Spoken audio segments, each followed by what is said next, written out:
போராட்டத்தை மேலும் வலுவாக கொண்டு போக வேண்டிய அவசியம் இருக்கின்றதுக்காக நாங்கள் நடந்த அம்சங்களோட ஷேர் பண்ணிக்கிறோம்.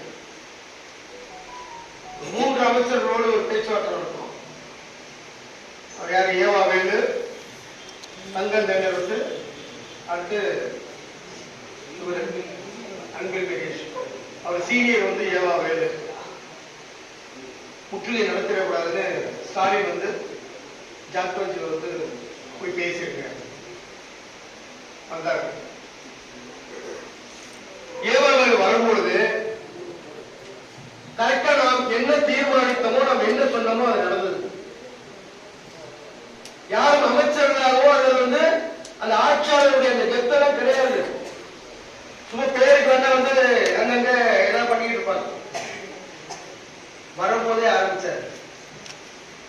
ஜாக்டோஜியோட அண்ணன் வந்து நான் மதுரையில இருந்தேன், நீ தான் பொருத்தமான நபர் என்ன சொன்னாரு. மதுரையில இருந்து பிளைட்டை விட்டு இறங்கினேன். இறங்கினோடனே நேரா உங்களை வந்து உங்களோட பேச்சுவார்த்தைக்கு என்னால வர முடியல. வர்றதுக்கு கொஞ்சம் பயம்தான். ஏன்னா உங்கள்கிட்ட எல்லாம் பேசணும்னா நாங்க கொஞ்சம் தயாரிப்போட வரணும்னு அவர் சொன்னது. நான் போய் சிஎம் கேட்டு வந்தா பரவாயில்ல.